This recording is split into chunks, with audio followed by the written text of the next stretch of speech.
Designpreneur. We have to figure out how to say that. All right, dude. Are you ready? Yeah. Let's do it.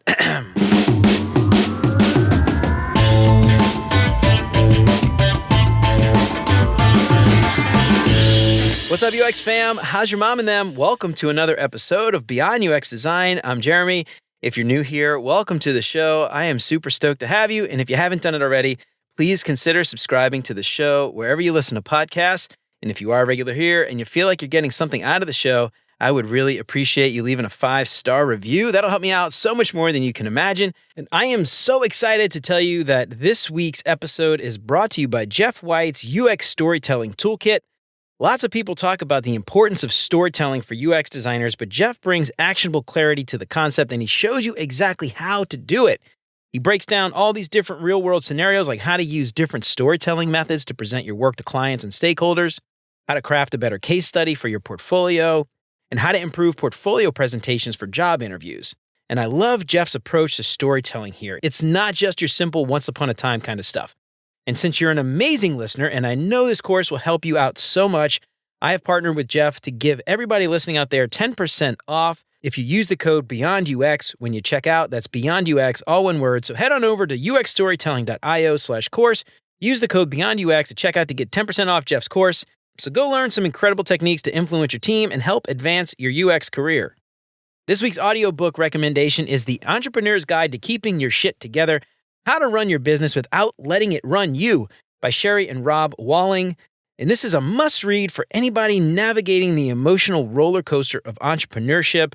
The book offers a blend of insights and practical advice to help entrepreneurs manage stress, avoid burnout, and maintain a healthy work-life balance. It covers everything from recognizing the signs of mental fatigue to building a support network and setting boundaries. And the book makes it perfectly clear that while entrepreneurship is rewarding, it is crucial to take care of your mental well-being to truly succeed. So head on over to beyonduxdesign.com/audible trial to start your free trial and download The Entrepreneur's Guide to Keeping Your Shit Together completely free and help support the show in the process. And as always, thanks so much to Chris, Sarah, Quan, Stacy, Radu, Megan, Andrew, John, Mark, and Kevin for all their support. And if you want to join those fine folks and help keep the show independent and ad-free, you can become a patron for as little as $3 a month. That's less than $1 an episode. And if you do that, you'll get some sweet, sweet perks for your support. And of course, if you think the show is worth sharing, then I would love it if you told some friends. So I've been following my man, Chris Nguyen, for a long time now on all the various social media platforms. I've got Chris Nguyen on the show today. I'm so excited to have him on. Chris is a former computer science dropout to a business graduate turned self-taught designer living in Asia and now a designpreneur. Chris is ex-head of design and product designer who worked with various startups and Fortune 500s, including household names like Google, Nike, and Coca-Cola. And I am so excited to have Chris on. Like I said, I've been following Chris for a while now on social media, and he talks all about, being his own man, being his own boss. And we're going to talk a lot today about what Chris calls designpreneur. How do you pronounce that, by the way? Because I have a hard time saying it. Designpreneur. Yeah, so designtrepreneur is... Designtrepreneur, there we go. Yeah, designtrepreneur or designpreneur, which actually I think rolls off the tongue a little bit better. So maybe we can just call it designpreneur. Designpreneur, there we go. Spelling it is going to be impossible for me, by the way, when I type out these show notes. But so awesome, man. Well, Chris, I am so excited to have you on. I want to hear first, before we find out what designpreneurship is, let's talk a little bit about your backstory. And, you've got a really fascinating backstory. Head of design, product designer, you gave it all up and you're doing your own thing now.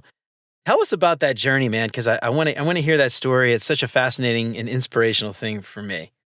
Sure. Let me just rewind all the way back. All right. Let me just give you a quick chronological spiel, and hopefully this will just ramp you up. It's not the first time that I've kind of gave it all up. So here's my quick 2-second story. Okay. So born and raised in the UK. And in 2013, I took 2 gap years before I went to university. I was like, oh, what do I do?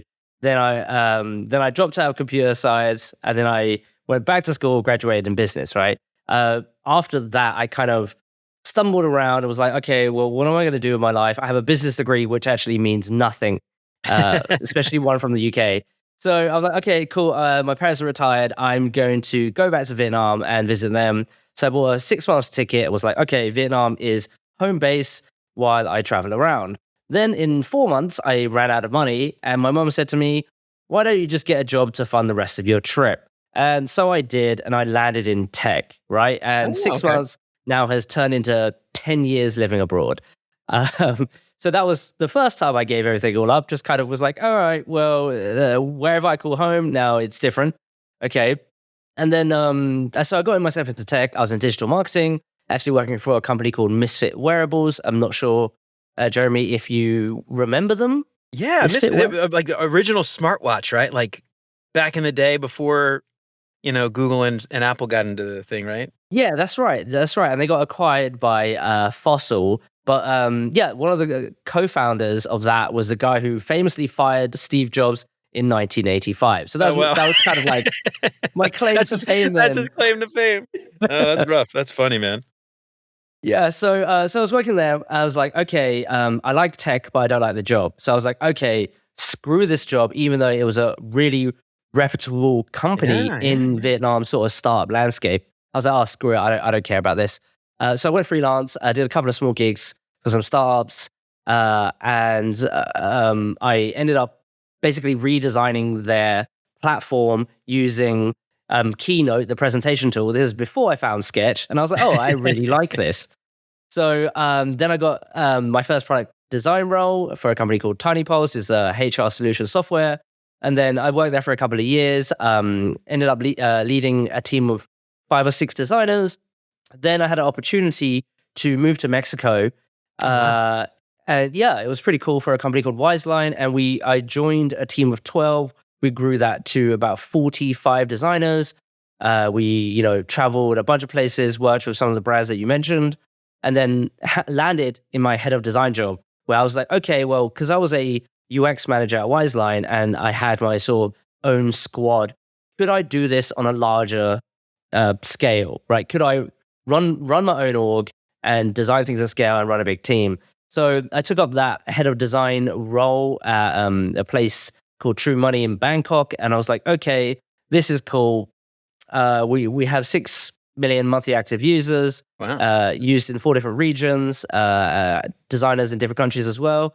I was like, okay, this is cool. Like, it's basically what I wanted from when I said, hey, I'm going to be a designer. But things didn't really work out. Like, the dream job wasn't really a dream. So I left before COVID in 2020 and was like, okay, before it was cool, right? Yeah. And yeah, and it was just like, okay, well, let's see what happens. And since then, I haven't really had a quote unquote real job. Just starting some projects with some friends. So 5 or 6 things the last 3 years, and that's basically where I am today. That is basically my journey. I've done a lot of Wow. screw this, I'm gonna quit and do something else. Man, I love that. That's so cool. So do you live you're no longer in the UK, you live in Asia Vietnam. where you live? Oh, you're in Vietnam. Cool. Oh, awesome, Yeah. man. That's right. Right on. Cool. Awesome.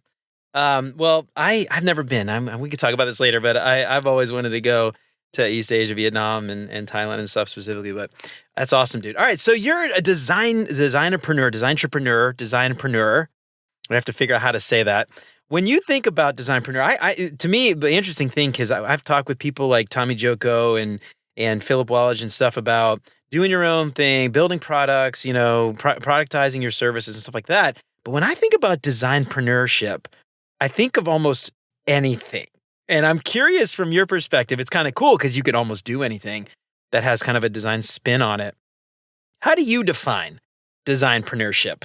And how do you sort of categorize it if there's any way to categorize? I'm just curious. How do you define that term? Sure. I think, yeah, it is quite broad, but my definition is a founder or an entrepreneur that is essentially a designer, whether they have a design background or not, but they believe in the value of design and they kind of see the world through that lens. So, really just riffing off a couple of really popular and famous designpreneurs.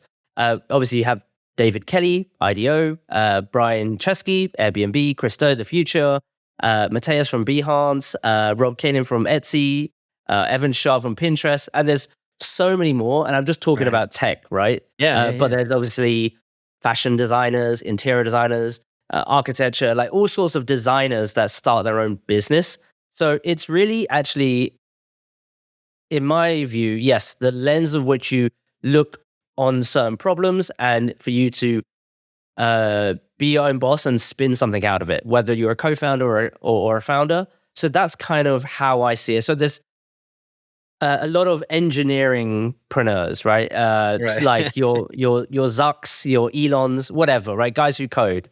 But fundamentally, I think folks who do code might see the world differently from designers. We have a slightly different lens in how we approach the world, and that's completely fine. It's just different flavors. But that's my definition. Right on. Yeah, because like a designpreneur would never just change the name and the brand of their famous 120, 200 something character messaging app to X without consulting a designer. A designpreneur would never do that. As we're talking now, the X thing just happened, this week. So when this comes out, it'll be old news, but maybe they'll change it back by the time we actually launch this. He might change it back to Twitter. Who knows? But anyway, so yeah, that's actually a really great point though. I love that you're calling that out, that idea is you don't have to necessarily be a designer to be a designpreneur, but it's about how you sort of understand. I don't want to put words in your mouth, but maybe more human-centered, maybe more user-centered, thinking about the process, the problems versus the features, the functions, the code, the product, the deliverable, right? Is that kind of, I don't put words in your mouth. It sounds like that's what exactly. You're doing. Yeah, that's exactly where I was going with that. When you think about Designpreneur, you sort of talked a little bit about this. I'm curious from your perspective, is there some kind of way that designpreneurs, that people like younger folks could maybe explore that maybe while they're looking for work, or if they can't find work, or maybe in place of work? I'm just curious, like who would you consider to be a fit for this lifestyle? Oh, it's a hard one. Loaded question, So I guess. I'm not going to give you. Yeah, it's really hard to just give you this black and white answer. For me, so let me just take it from a fuzzy place to something. Hopefully, we can get to. So okay, so like I think it's someone fundamentally that loves to create. Likes to make things, design things, build things. It could be someone who believes in the value that design brings. What you mentioned earlier, sort of empathy first, human centric. Considers a bunch of human aspects to this. So I think also someone who believes in themselves. I think you've got to have a lot of self belief on this journey. I think that's just overall with entrepreneurs. Like if they don't believe themselves, they could easily give up, right? So someone that doesn't easily give up, of course. Someone that wants to be that person solving the problem. It could be the same problem that someone else has solved, but you think about solving it in a different way. Someone that's completely okay with uncertainty. It's kind of the entrepreneur's thing, right? They have to navigate through a maze of shit, let's call it. Yeah. How do you know you're a good fit for it? I think you probably don't know until you've tried it. So folks who are thinking about it or transitioning or having a break from work, I think your best bet is just to give it a shot, and you'll quickly find if you like it or not, right? And also the other point is that if you don't find traction, you probably get bored fairly easily, unless it's your life's passion to, let's just say, design t-shirts. Because for a lot of people, it is, right? But for others, it's not. So I think it's a really hard one. And I'm also struggling going back and forth with this. Is it a good fit for me? Is it not? And so I'm playing both ends of the spectrum there. Well, the interesting, one of the reasons why a lot of people tend to get into entrepreneurship is because they don't want to put all their eggs in one basket, right? Like you start this little thing here, it makes a little money. You start something else over here, it makes a little more money. You start something over here, it makes a little money. And, personally for me, I've worked full-time gigs almost my entire life. I tried to be an entrepreneur back in the day. It got pretty hard. I wanted, 401k matching and insurance and stuff. And, but then I get to the point where, like, for instance, during COVID, my wife and I, we both got laid off. And it was like, oh, that's all of our income. If we had continued doing this like little thing here, little money here, little money there, it wouldn't have been 100% of our income. It's kind of one of those things where I feel like, I don't know, this is just kind of my personal perspective, but going forward, I worry that the layoffs are going to become more common. especially with UX design and designers in general, where the market's just saturated. There's so many, it's so easy to find new people. Just doing it, like you said, just do it. Like, why not? And try it out for a little bit. It doesn't necessarily mean that you have to do that exclusively. You could become a designpreneur, entrepreneur while you have a full-time job and just dip your toes in it, right? Mm-hmm. So it's not like you have to go jump head first in and say, screw it, I'm out. But I'm curious, like, your thoughts there. Like, is it possible to kind of do that? Do you think, like, not giving your full attention to it while you still have a full-time job? Or do you feel like that's maybe something you might try to avoid and just say, if you're going to do it, do it? Yeah. I'm quite reckless as from my story earlier, right? So I do like to jump in head first, but I also believe in what you're saying. You can dip your toes in, right? You don't have to full on jump in the pool. So I think one thing about designers is we're good at spinning up experiments. Just approach it like an MVP mindset. Doesn't have to be perfect. You don't have to, invest a bunch of money in it. You could literally build it quick and dirty. You can launch a prototype in a couple of days, right? So it really depends on the ambition and the belief of that project. And of course, there's other things like money and stuff. But I think my favorite side projects has always been if I've got other stuff going on as well, right? Until if I put too much energy that this is going to succeed, that kind of sucks the fun out of it because you're looking for results like straight away.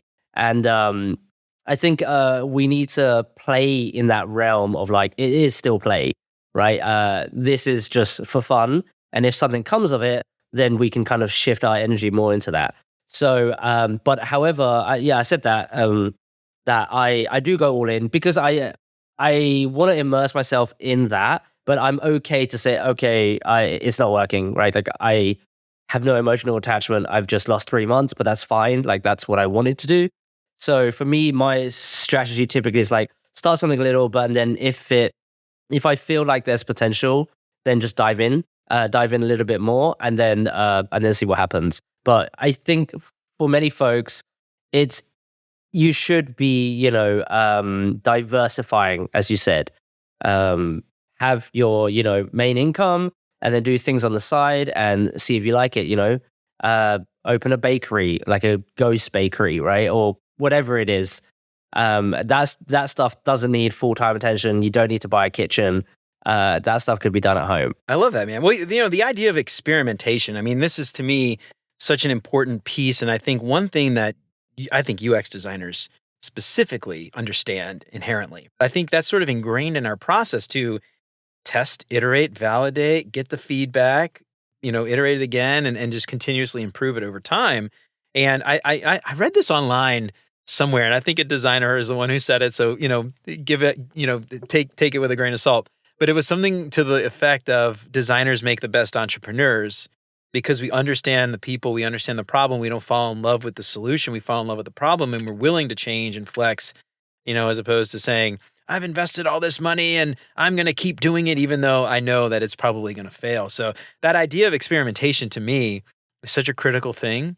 And I don't know, I'm not, we often don't see behind the scenes a lot of startups. We just hear about the big, the ones that make the $1 billion sale to, Google or Microsoft or something. But there's a lot of that in there. I love that. I don't know. I'm curious from your perspective, experimenting. Do you have any like examples from your own personal experience where you started doing something and you're like, this was a total failure, and you flexed and you pivoted and changed it, but then it became a success? No, a lot like over the past few years, just a lot of failures. And even when we pivoted, it didn't really work, or we pivoted a little bit too late. But these are, of course, different forces. If it was just purely my own thing, I think it'd be different because you can guide it way easier. You can change your mind without asking for permission. But one example I have, so I'm working on this thing called UX Playbook, and it's about experimentation. So when I quit my job in 2020, I was a bit bored. I was doing some freelance work, but I was like, okay, let me see if the thing I was thinking about that I had built for teams in the past, documentation of process, right? Real simple. Would it be valuable? So I wrote a document, product personas, and then I uploaded it onto this platform called Buy Me a Coffee, right? And why? It's just because I can follow the user through the flow while interviewing them, simulate the realness of it, right? So was doing a bunch of user interviews and then, didn't think of it, doing the analysis. And then the next week, someone actually bought it. And I was like, whoa, wait, how do they find it? It was like $1, right? It was $1. I was like, okay, well, this is weird. And then the next week, someone else bought it. And the next year, someone else bought it. And I was like, holy shit, this could be something. And then that was like my MVP that somehow I got lucky. And then now we've built like a bunch of products from that initial one document of, let's just say, 1,000 words or whatever, right? So I think it's that, like, not investing too heavily in it, and make sure you speak to people and figure out like why they even were interested in the first place. So that is I guess, an example of a little bit of experimentation and a little luck. And I think a lot of product market fit stuff is fairly lucky, the right timing as well. So yeah, I haven't got a complete failure pivot example, but I hope that one will do. No, well, I think there's a lot of key takeaways there. I mean, the idea, first of all, of selling something for $1, right? Very low risk for a buyer to say, I want to do this thing. And if you could start to get a sense for, is there interest if I'm selling it for $1? It's not free, so someone has to actively sacrifice something in exchange for this thing that I'm offering. It is very low risk for them, but you could start to see if people are willing to risk something, right? Give something up for it, right? And so in that case, what I love though is, and I'm not explaining this to you, I know you have a background, but for those out there who aren't familiar, I have a background in economics, which is really cool. And there's the supply and demand curve, right? You've got it's like an X usually. And what you're trying to do is find that equilibrium right in the middle. And so you start off very low, very, very low demand potentially, but very, very low price people might be willing to pay. And you start to increase the money over time until you find that equilibrium.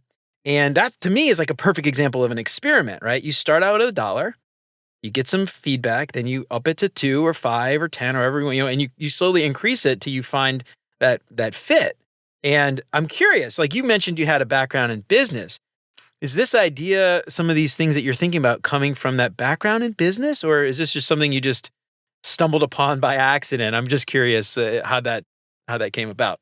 Yeah, like my key takeaways from business, it was actually probably like more research chops and being resourceful. I think that is the thing I learned the most. I don't remember much, honestly, from my business degree. It wasn't too much partying. I had already given up that life with the first degree that I failed. So yeah, I heard that. I think so. I mean, my parents are also entrepreneurs. They have their own business, like it's a lifestyle business.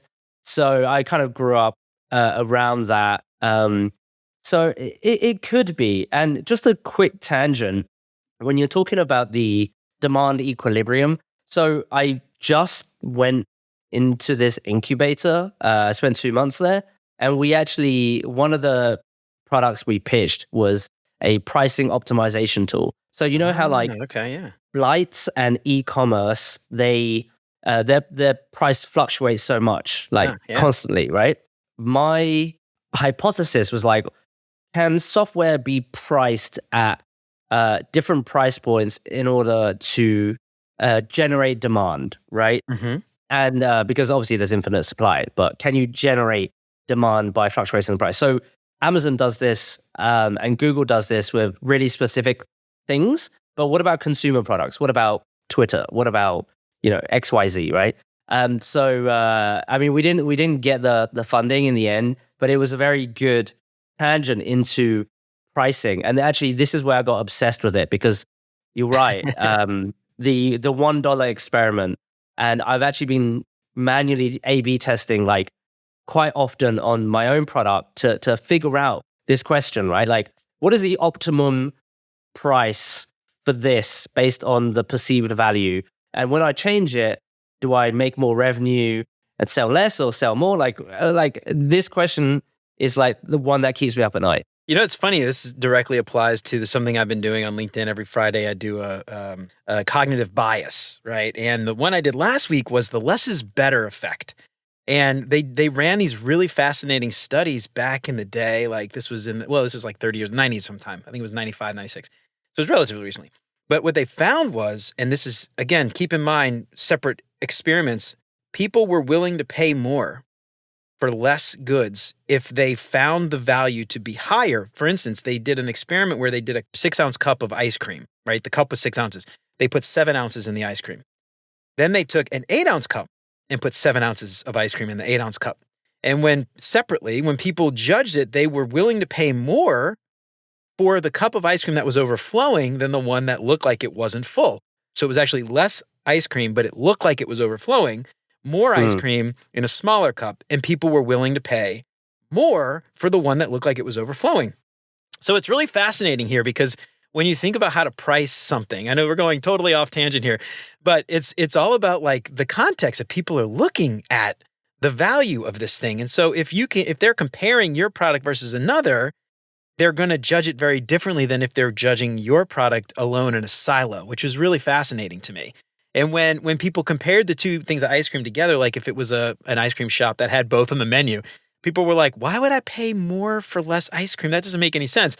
But taken separately, people were. So anyway, it's just really fascinating how when you're an entrepreneur and you're trying to price things, how our minds just fudge it all up. It just screws it all up, right? It makes it like a complete mess. And then you wonder like, why can't I sell this thing?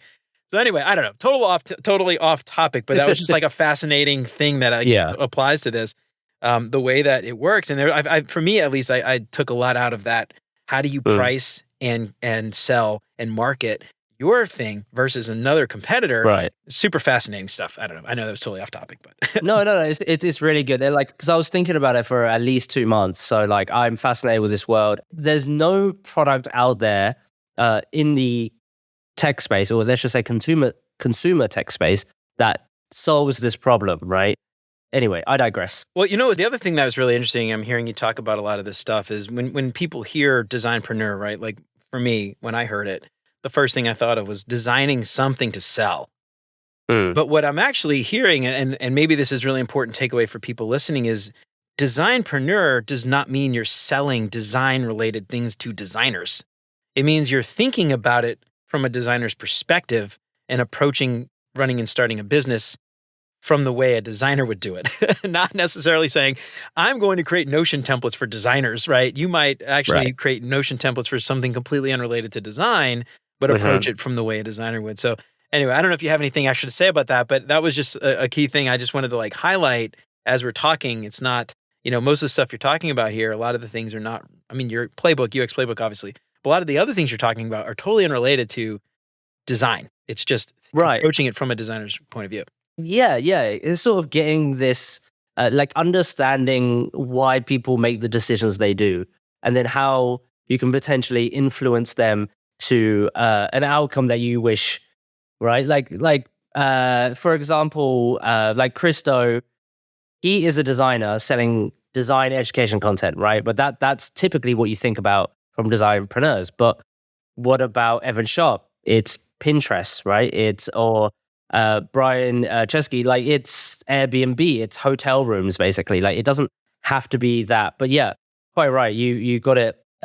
You hit the nail on the head there with actually just seeing these problems from a designer's point of view. And you remember, we're all like creative problem solvers, right? So just give us a problem and we'll try to figure it out in whatever methodology or however we hack things together. So I love what you just added there. Yeah, really good point.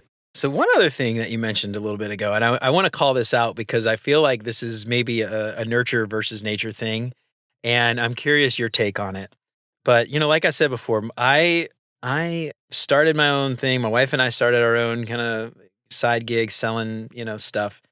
But both of our parents, right? Both sets of our parents were 40-hour a week, worked at a place for 50 years before they retired. The same job forever. They didn't quit. They didn't do their own thing.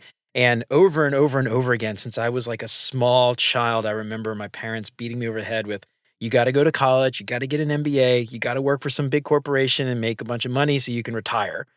And nobody in my family really was of that entrepreneurial mindset. And so when I got to be an adult doing my own kind of side gig, side hustle, selling stuff, they were just like, what are you doing? You focus on your job. You're wasting time. You're not going to make any money. You're going to fail, blah, blah, blah. And it sounds like for me, like what I'm hearing, at least, I don't want to put words in your mouth. I'm curious what your thoughts are here, but your parents had their own thing and they worked for themselves, entrepreneurs. And I'm just curious if you have seen a correlation between entrepreneurs whose parents were also entrepreneurs versus entrepreneurs whose parents were against them the whole time, telling them to go get a job. What have you noticed there? Is there a correlation, or is that just in my head? I'm curious what you think. Yeah, the thing you were saying, like there's more risk for folks whose parents have a steady 9 to 5 all their lives, right? There's probably more judgment from their side, but in terms of like actually performing and being awesome, I think there's no difference that I have seen. Yeah, because there's so many different flavors of entrepreneurs. Even with entrepreneurs doing this thing that is potentially really high risk but high reward, there's also risk appetite from entrepreneurs. I know some entrepreneurs that aren't risky at all, and you're like, what? This is crazy. Wow. Like really, yeah, like making really safe bets and making really slow movements just so they don't break anything. And for them, having maybe a lifestyle business is fine. Not saying that I don't want a lifestyle business. I completely do. Some hit for the home run, so they are the riskiest people you've ever seen, and that's how they live life. So I can't really speak for others that I've met, and maybe I should actually delve into this a bit more. But from my side, my parents took a lot of risk. So they immigrated to the UK after the Vietnam War, and they basically were not forced, but like starting something the upside just seemed so much better. Yeah. So that was, whatever, right? And they were, they've risked most things. So risking a bit of money is no problem, right? And for me, seeing that, I think that definitely put something in my head that's like, if you want to try, like as in like, there's no one braver than your parents, basically, right? Yeah. That's what I thought. So I think that's why it's completely okay for me to be like, screw this place. I'm just gonna figure it out because it's not the end of the world. And I think maybe coming from your background, it's like if mum and dad says that's bad, and other folks who have lived the same sort of lifestyle, then the chance of you doing yourself is just so much more. It's just not as high. But I'm glad that you did it and jumped in anyway. But fundamentally, I think if you like to create, you would eventually do that. You'll kind of bond with those mates that you have, and they're like, okay, let's just create an album, or let's sell bikes. I don't know what it is, but I think inner creatives, it just kind of like filters out, right? I think there's like a lot of advantages, obviously, of having parents who have gone through it as well. Right. I'm sure that you find a lot of commonality talking to them about this, like sharing horror stories, war stories, successes. They probably understand and they can empathize with you a lot more than, my dad, who sat behind a desk typing on a computer for 50 years did because someone told him to type something, Right. So anyway, it's interesting. I just always like envied that. I think with people like entrepreneur grew up with their families running their own business and hanging out at, doing stuff around like with their family as they worked, and kind of like came up like being a part of a family business, I don't know. Anyway, it's fascinating. And to your point too, I'm thinking about your family coming over from Vietnam after the Vietnam War. They probably had this thought in their head, like, we risked our whole family. What's a few bucks? I mean, like, right. At this point, like we've risked so much. This is just a little bit of money here. I don't know. Maybe that's a wrong way of thinking about it, but it puts it in perspective, like you said, right? Like we're not gonna starve. We're gonna figure it out. But let's just do it and see what happens, because why not? There's a big con side though, because with entrepreneurs, you never really switch off. So I saw my parents work like 20-hour days. Like they literally just just working a lot. I mean, so they open a restaurant, a pretty standard thing that folks do. Vietnamese folks moving to the UK. And like I grew up in a restaurant. I was always there, so there's that side of like they almost work too much, whereas like, there's no work-life balance because work is life, right? Work is life, yeah. So there's a lot of cons to that, but obviously, I like to draw the positive lessons. Thinking on the bright side again, I'm just thinking about growing up in a restaurant, a very customer focused, service oriented environment. I imagine, and I don't know, tell me if you think I'm wrong, that you picked up quite a bit about the human condition and how humans behave and what they want and need and things like that. Working in a restaurant, or being around that environment, maybe not working, but being around that environment as a young kid, seeing that. And then I'm sure there's a lot of key takeaways and transferable skills to UX design. I'd be shocked if there wasn't. Yeah, definitely. But I just want to make one point clear. I hate humans. Working in a restaurant, I don't like humans. Like, people were just annoying. Oh man, dude. I don't know. But anyway, the service industry is hard. Like, specifically the hospitality industry. So every time I go to a restaurant, I'm super nice to everybody because I've been on the other side of just eating shit. Absolutely. And it's not good. But yeah, no, completely right. I think the ability to speak to folks that you barely know, to be hospitable. There's lots of transferable skills. Like, I think this is kind of my number one thing when folks, like, let's say I'm like reviewing someone's like CV or something and they've had some service industry experience. I'm like, look, there's so many things that you could add to your CV to cater it to that first UX job, right? And these are those transferable skills that you were saying. And I think it's really valuable for a lot of folks. Like, one is like working in the service industry, like hospitality. And the other is actually working in sales. Mm-hmm. I think those two things like really kind of propel you into the world of UX, even if you don't have any fundamental knowledge. It's like you have a good like soft skill layer that you can build your hard skills on top of. And those are typically the superstars that you see where they can smash the craft, but they're also really good with people. Absolutely, dude. To your point about working in the service industry, that's what I did all through college and before, even it took me, man, I don't know, 3 or 4 years to make what I was making bartending in my quote unquote real job, But, wow. I always say, man, like, I feel like the world would be a better place if everyone waited tables for 3 years of their life. Like, I just feel like we'd all be nicer to everybody else and we would appreciate the things that we have and we would probably be a lot less dicks to people, I think, if we all worked in the service industry for 3 years. So I'm curious, I want to talk to you a little bit about partnerships and when, entrepreneurs, one of the things that people often talk about is finding the right partner. And as a designer, or maybe not designer, but thinking about it from that design perspective, often, especially with digital things, we might have to find partners. We might have to find other co-founders and things who can build the thing for us. And I'm curious from your perspective, I know we could probably talk about this for an hour alone, but do you have any advice or thoughts on, like, if you feel like you need a partner, how do you find the right partner? Is there a place to go to find the partner, traits you look for in a partner, things like that? I'm just curious your thoughts on that kind of thing, finding people to help you out. Yeah. Finding co-founders and stuff. Well, fundamentally, you have to spend a lot of time with this person. So you definitely have to like them. Yeah. Right? That's like number one rule. If you don't like them, get out of here. Okay. So a good place to find them is your network, people that you've known, or that is just a good hang in general. And then, of course, do their skills complement yours? So let's say I can't code. Do I need someone who can? It's actually not super necessary for a lot of things. Like, if you're starting a restaurant and you can't cook, you might need a chef, but you can actually hire as well, basically depending on your risk appetite, right? There's a lot of things that you can actually start off yourself. I think values is super important. Do you have similar values and principles you stand behind? How do you treat service staff, for example, et cetera, right? Like, so the analogy that this incubator gave me is like, it's basically like finding the perfect mate, right? Your perfect partner, right? And then when you start a company, like, if it's complete, like, once the paper is signed, you're basically married to that person, right?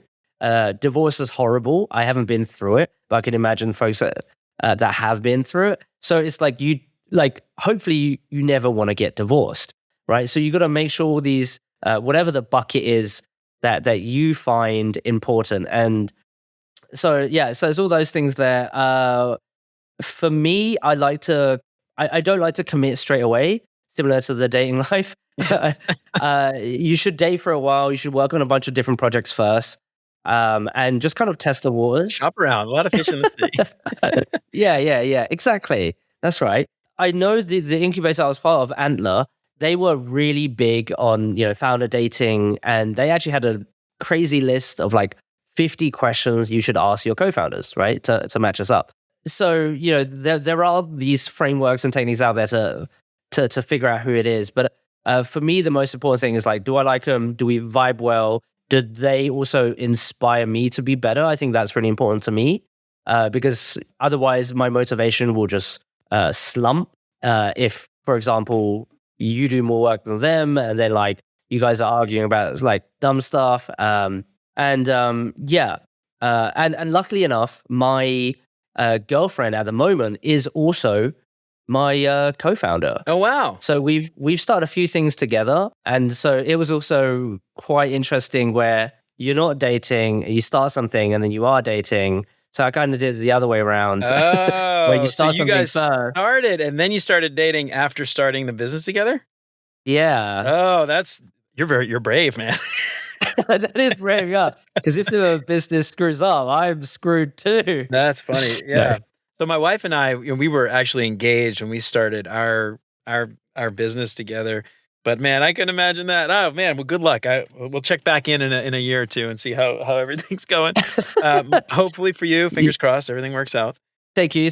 And yeah, I think that's really important though. Like, a partner, like another tangent, a partner in life should be down to ride, right? Like, is she up for doing this other stuff? So how do you know if they're down to ride? Well, you have to see them in action and then be like, oh, actually, this person's actually really awesome.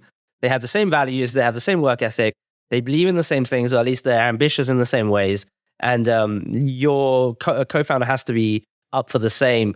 And also, I think like this non-commitment thing is really, really important, because I think a lot of people think like, oh, if I find a co-founder, that's it, we're done, right? And that's not true, right? There should be a period of this, long-term dating period where you're actually trying to build stuff. And if it doesn't work out, just call it out and just move on. You could still be mates, right? Just not in that sort of way. So yeah, it's not forever. It just depending on how well you're aligned to reach whatever ambitious goal that you want to get to. Yeah, and when you break up with a co-founder, do you ever hear "It's not you, it's me"? Is that something people say? No, I know it's always me. I know it's always me. So it's you. I don't even need to say that to them.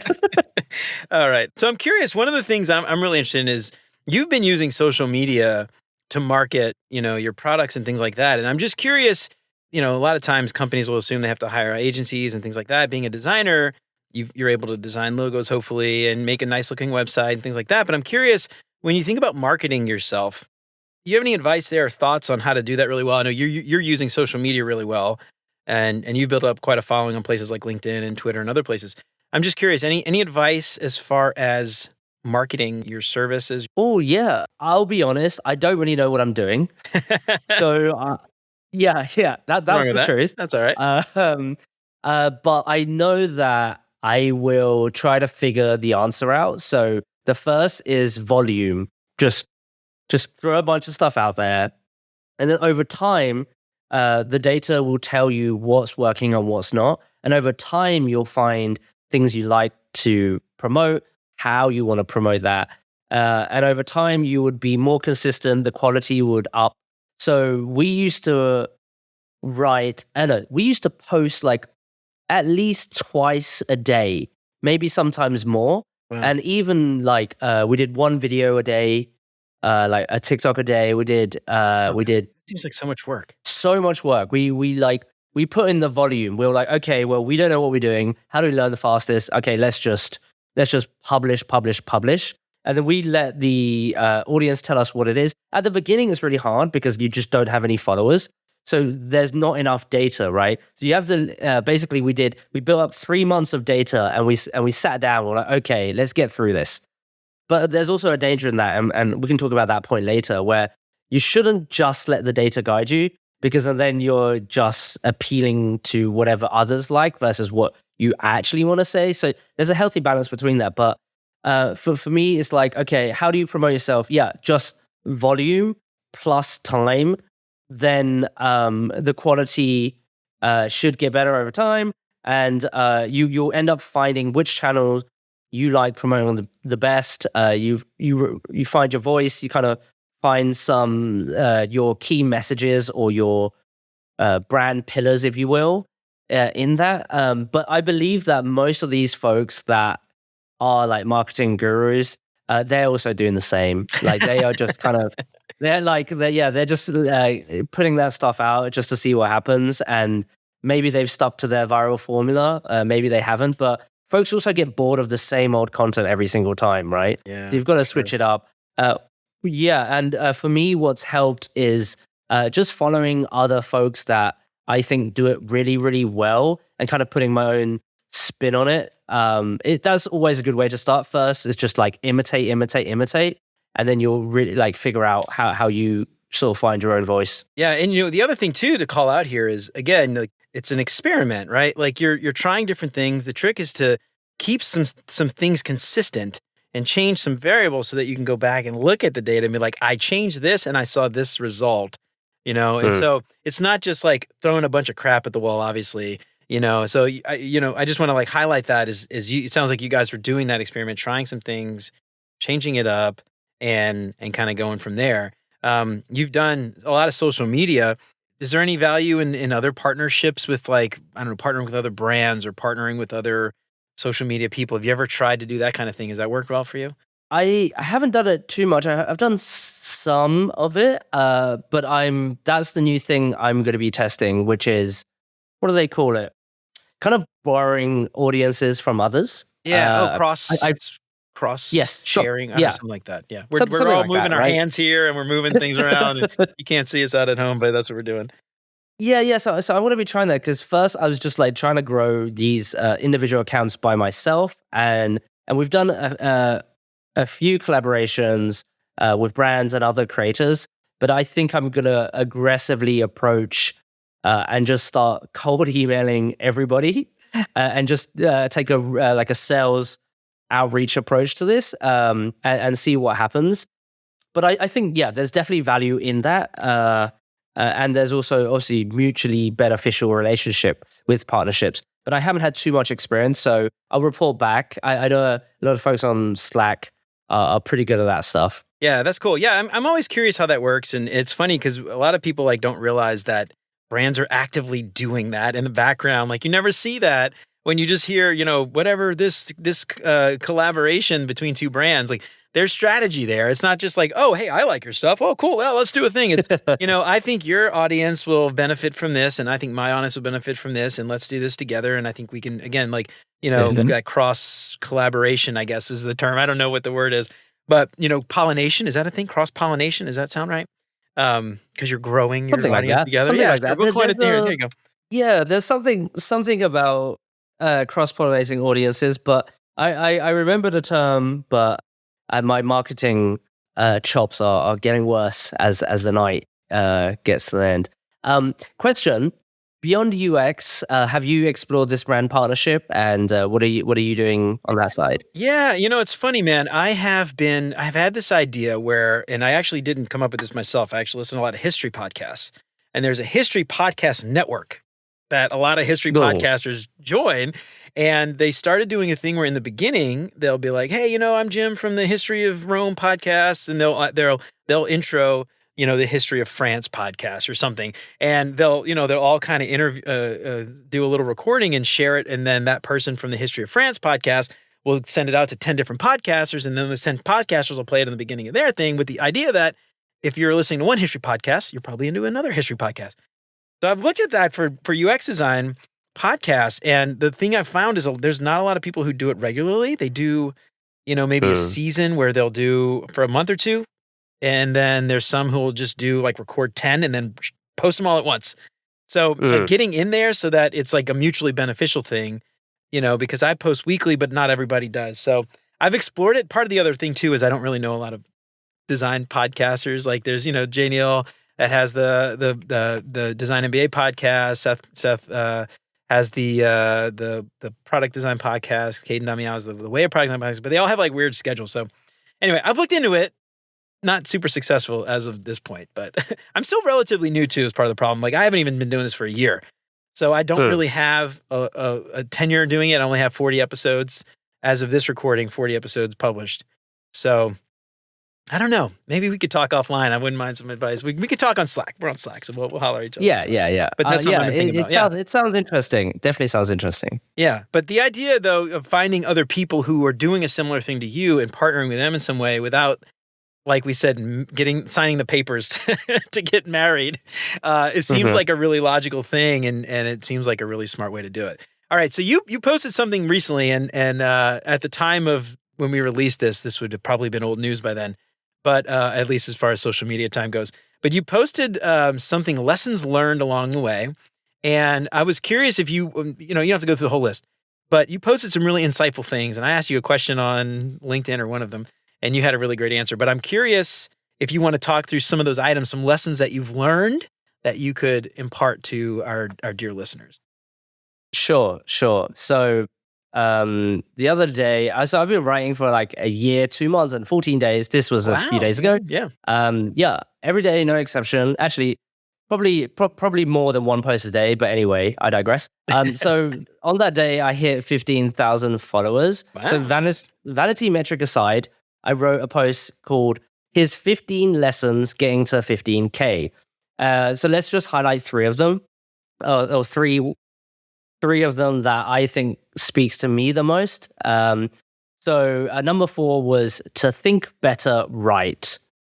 I think this is quite self-explanatory, but for me personally, it just kind of forces you to be concise, tries to not say the thing that you want to say in too many words, and also structure it in a way that other people understand it, right? I understand my stuff, but if I spend zero time actually trying to formulate this sentence better, how does the other person perceive it, right? Because remember, writing is also just quite static, and it's just a screenshot in time. So it could be perceived in lots of different ways. Is it sarcastic? Is it humorous? Is it, what is that tone that you're giving off? So, and for me, to think better is also because it actually helps me as I write, I connect the dots better, right? I draw from here. And so for me, it has really helped me kind of formulate some of the topics that I speak about, and that just appeals to me and hopefully to my audience as well. So I really like that, to think better, right? Yeah, I love that one too. And that's something I've been doing on LinkedIn, and it's funny because I mentioned this a few times to other people, but I started posting very selfishly to promote the podcast. And what I realized was like writing helped me as much as I'm helping other people, in that I'm thinking about things. I might have an idea, but I have to go research some stuff. So it helps me formulate my ideas better. I can articulate it better. I can explain myself better. And I never really set the goal of having that be something I wanted to get out of it.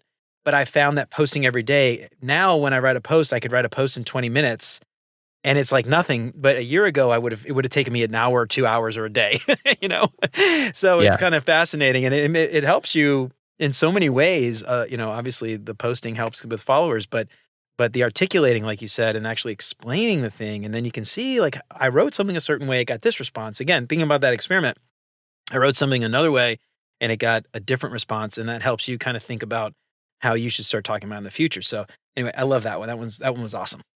Yeah. And to just riff off that quickly, it's like, if you look at some of the copywriters that are super popular on LinkedIn, like the way they explained, like, really complex things is just so clear and so concise. And whether it's with an analogy, a metaphor, or just putting it in layman's terms, is just, I don't know, it's kind of like porn, right? It's just, it's so good. You're reading it, you're like, wow, like absolutely, like that crystal clear thinking is just evident from how he phrased the sentence. Yeah. And it's just so impressive.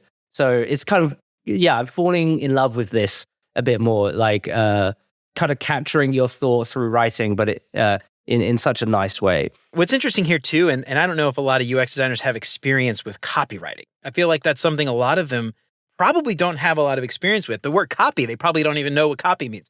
But, so it's not something we teach in like a boot camp, obviously. But I used to work in advertising before I got into UX design, and we had, obviously copywriters that would write all this really funny copy for ads and things like that. And following copywriters online, if you're not, they're brilliant. And just like you said, the way they can explain stuff, if you can pick that up and learn from that, that will help you how to write. It will help you writing portfolios, case studies, resumes, posting online, emails, messages, all those things. It's just huge. And I think that's great. Your call out of finding those copywriters and trying to learn from them. I think that's awesome advice, dude. I love that idea. Yeah. And to go off that again is we love narratives as humans, and copywriters are one of the best storytellers, right? Writers in general. So for us, if we wanted to persuade someone on a certain process, sell a certain solution to the product team, it's all about storytelling, right? People won't just believe that this work is good without you kind of crafting that message. And for you to write that down, storytelling is the number one thing that, online that people say, oh, in your portfolio or case study, right? So to do that, you should learn from these copywriters. They are just at the top of their game, and it's just great to see. I love it. All right, what you got next? Yep. This one is easy. It's lesson 11, automate. So I did lots of manual things for so long just because I was like, okay, I'm going to do this, but I'm going to do it in the worst way possible just so I know how hard it is. But even before we started actually posting online, we had a month of backlog. And that just basically put pressure, lessen the pressure for us to always be creative and always run towards a clock, right? So this is true with writing, with videos, with product launches, right? So we always try to set up an initial system, say, okay, if we have enough items, it's going to go out here. So have some planning and then figure out ways to automate. And for that, for me, I posted on LinkedIn manually a lot of times, even though I backlogged it. But then we actually built this micro SaaS tool that helped us do it straight from Notion. Because okay, we need to automate. There's no product out there. Let's just build it really quickly, right? But I think this would help a lot in terms of folks who wanting to start, but they don't want to do it every single day and establish that routine. I think it's still important to establish that routine, but you can take that stress off your shoulders by just having a few things in the bank, right? And this is also a life lesson too. Things that you do often, you can kind of automate it, outsource it, find a frictionless way to get that thing done. If you don't like washing the dishes or ironing your clothes, some would argue it's good to get in the grind. But for me, that's not the case. Yeah. I would rather automate and outsource and kind of figure that stuff out and keep it on autopilot. Yeah. So you mentioned posting on LinkedIn. That's something I do. Is there's Buffer things, but they're expensive. It's that's really awesome. You guys made your own from Notion. I would have never even thought to do that. Notion's amazing, man. By the way, I don't want to get off topic, but I've been getting into it a lot more, and it's just incredible the stuff you could do with it. I'm curious. Any other examples of automating? What else? I know you're not talking specifically about AI and having ChatGPT write posts for you. And I know you're not talking about that. But when you think about automating, what are some other examples, ways that you've automated your workflow? Yeah, so because I was doing YouTube videos and I had the worst thumbnails ever, right? And I was like, God damn it, okay. So then we just booked some studio time and took 800 pictures. I was like, okay, now we've got all the pictures forever. Yeah, I saw you posted that. Yeah, so awesome. You can order, you can basically, bulk that work into one session. It's not awesome, a pure automation, but you could for example, you can smash out 7 different podcasts in a week. That would help you just kind of alleviate that work. Yeah, the LinkedIn tool, that was for Notion. We set up some things on Notion that basically automatically update status. So basically some status checks that and which part of the process, whether it's draft, whether it's copy, and for us to kind of, I guess, simplify the workflow and just kind of know where we are. So we're not that stressed about time.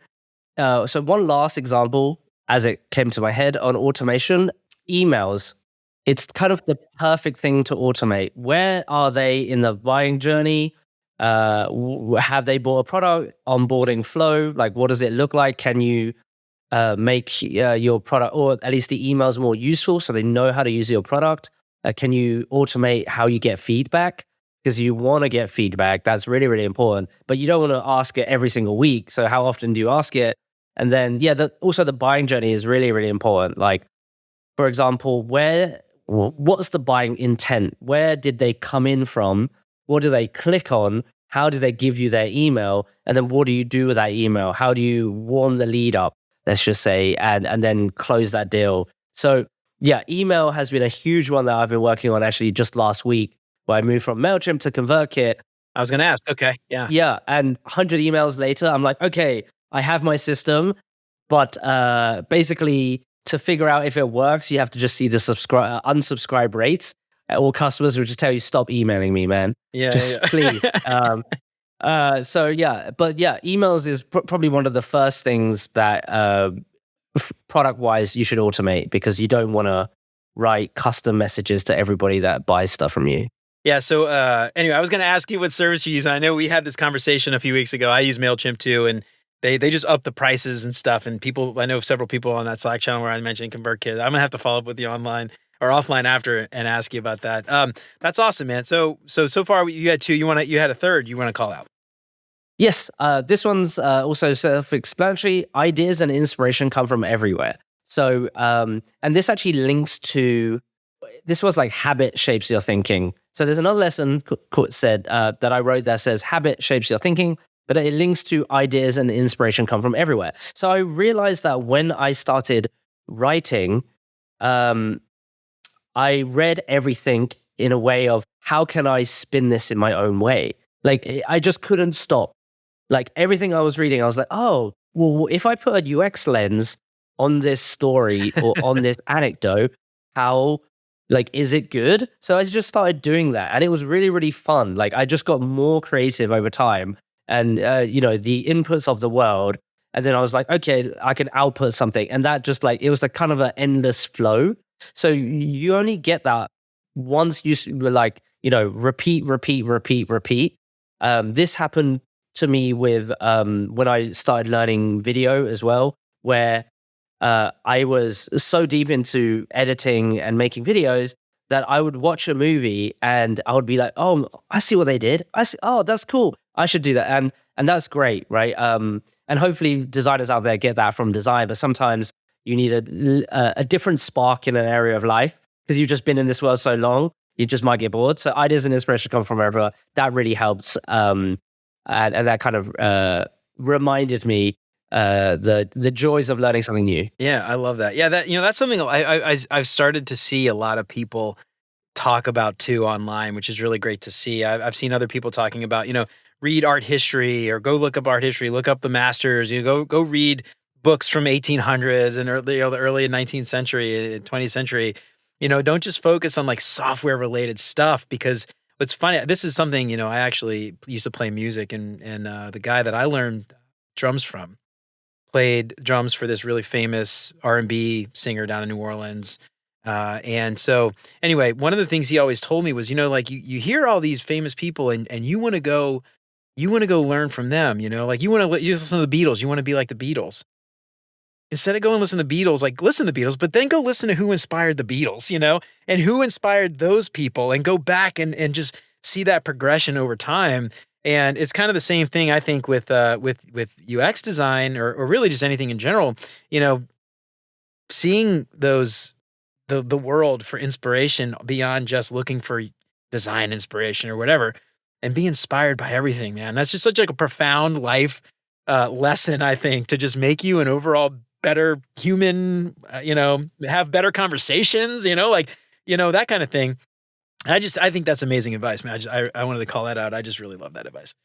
Thank you, man. Thank you. And also, yeah, that's so true that great advice for humans in general and potentially aliens. And potentially aliens, yeah. The aliens might want some human literature, Like go Yeah, out there. exactly. We could learn so much from aliens. Apparently, they're here, but If only that's a different podcast. If only the CIA would tell us the truth. All right, man. So before we get out of here, I got some questions for you, meant to help our listeners get to know you a little bit better. But before we start that, any closing advice, anything we didn't get a chance to talk about that you want to just talk about as far as designpreneurship goes? Yeah. From my side, I think, junior designers or ones learning design, or even just all designers should believe in themselves more. I don't think you need to ask permission. And side projects are kind of a good thing to get into, and just see what happens, right? Like, I believe that we obsess over the details. We have a good aesthetic sense. We love to work on how it works, how it feels, how it looks. I think we would make better products for consumers, and we'll, make better working environments for our employees. So I would argue that the world will be better with more designpreneurs. Hell yeah. I second that. All right, man. Cool. So I got a series of questions here that I'm going to go through with you just to help everybody listening get to know Chris a little bit better. First thing that comes to your mind, you don't have to spend too much time thinking about it. Are you ready? Yeah. Let's do it. All right. What is your favorite non-design book? It's kind of life human philosophy almanac of Naval Ravikant. Ooh, what is that about? It's just life lessons, how to live well and make money. Nice. I like that. And you can never have too much of that. All right. What's your favorite non-design podcast? I have two categories. I am obsessed with like business podcasts at the million. I think my favorite one is My First Million. And then comedy podcasts, I like Bad Friends and Chrissy Chaos. Tell me about those comedy podcasts. I'm not familiar. Bad Friends, Andrew Santino and Bobby Lee, they just sit there and they do a bunch of improv. It's really dumb, and they have, guests coming in. It's just really, really silly. And then Chrissy Chaos is a fast-talking New Yorker, and he's just ridiculous, and he's just so funny. Like, both of them they make me laugh in different ways. One's like more like kind of acting, being silly. The other is just being ridiculous and completely unfiltered. Yeah. I'm going to have to go check this out. I've never heard of them. I love a good podcast, man. Obviously, I love a good podcast. All right. What is your favorite meal? I like dim sum. Dim sum. Any place in particular? Or do you do it at home? No, it's really, really hard to do at home. I guess it would be, isn't it? There's a place called Tim Ho Wan. It's one of the cheapest Michelin star dim sum restaurants that started from Hong Kong, and now it's quite a few places in the world. So go check that out. It's really, really good. Okay. Is it close to you in Vietnam? It's not in Vietnam, actually. Oh, okay. It's in other places, like it's in Bangkok, it's in Taiwan, it's in Hong Kong, but it's not in Vietnam, unfortunately, which sucks. And what like out of all the dim sum options, what's your favorite? Do you have a pick like one or maybe one or two? It's hard. Man. It's hard because that's the best thing about dim sum. It's just like grabbing all the plates. Yeah, no, it's hard. I cannot choose. I cannot choose. All right, I won't hold you to it. All right. What is your favorite vacation spot? Like being over in Asia, you probably got a lot of options here. Yeah, I've definitely have traveled a bunch of cities, but and beaches, mountains. But so what I like is I'm a city person because I like the hustle and bustle of the city, and obviously it has to be sunny. So I'm pretty easy when it comes to vacation spot. Just give me a sunny city, and I'll be happy. Right? That's good. All right. What is your favorite design tool that is not Figma? I've been using a lot of Pitch, a presentation tool. Okay. It's pretty good. My product PDF is made from Pitch. It's just super easy and quite pleasing to use compared to Google Slides. Okay. Is it similar to like a PowerPoint type of thing or a Keynote sort of? Cool. I never heard of Pitch. Yeah. It's like is it web-based? You mentioned Google Slides. It can be, but you can get the app as well. Right on. Yeah. That's all the questions that I have for you. Before we get out of here, tell everybody out there listening, where can they find you? Give all your stuff a plug, UX Playbook, all that stuff. Where can everybody find Chris Nguyen? Yes. UXplaybook.org is my educational product for UX, taking you from zero to unicorn designer, hopefully. And fingers crossed. uxplaybook.org. And you can find me everywhere on socials at UX Chris Nguyen, spelled Nguyen, on every single social media platform. That's me. And hey, all, before we get out of here, Chris wanted me to let you know that he just rolled out his second online cohort of the Job Sprint, and it kicks off November 6th. This is a 6-week program. It's packed with live workshops, online coaching, and step-by-step frameworks. It's all meticulously designed to help you get hired in the UX field, but seats are limited. So if this sounds like the jump start that your career needs, act fast. Head on over to uxplaybook.org/jobsprint to apply. Trust me, opportunities like this, they don't come around too often, so don't miss out. Well, all right, y'all, that's it for Chris and me for today. I hope we helped shed a little bit of light on that idea of design entrepreneur, designpreneur, however you want to say it. Remember, don't assume you have to sell something to designers, and make sure you experiment. Keep that experiment going. Always get feedback. Automate when possible. Look for inspiration wherever you can find it. I think that's really important. Has anybody out there become a designpreneur? Let me know what you think on LinkedIn. I'd love to know about your journey. Let me know what you think on LinkedIn, or shoot me an email at hello@beyonduxdesign.com. I'd love to hear from you. If you like what you heard today, don't forget to subscribe wherever you listen to podcasts. And if you feel like you're getting something out of the show, I would really appreciate you leaving a 5-star review. That would help me out so much more than you know. And if you know somebody who might find any of this stuff useful, why don't you tell them about it? That would be fantastic. And if you want to help keep the show independent and ad-free, check out all those Patreon sponsorship packages at beyonduxdesign.com/support. You can join Chris, Siraquan, Stacy, Radu, Megan, Andrew, John, Mark, and Kevin by supporting the show for as little as $3 a month. And there's some awesome perks like that badass holographic Beyond UX Design sticker. You can get a shout on the show every week. And there's even a package to meet with me for 30 minutes every month. Don't forget to head on over to beyonduxdesign.com/audible trial to download the Entrepreneur's Guide to Keeping Your Shit Together by Sherry and Rob Walling. Sign up for a free 30-day Audible trial, cancel at any time, and the book is yours to keep forever. And in case you forgot, I've partnered with audible.com, so anytime you sign up for a free trial, you'll help support the show. There's no obligation. You can cancel anytime, and the audiobook is yours to keep forever. So go get a free audiobook on me and help support the show. Do yourself a favor and head on over to uxstorytelling.io/course and use the code BeyondUX at checkout to get 10% off Jeff's amazing storytelling course to learn some super valuable ways to influence your team and advance your UX career. Remember to sign up for the newsletter and check out all the past episodes along with all the show notes at beyonduxdesign.com. I hope you keep coming back for more great UX tips from Beyond UX Design. And until next time, remember, you're more than a designer because there's more to UX than design. I'll see you around. Take care, y'all.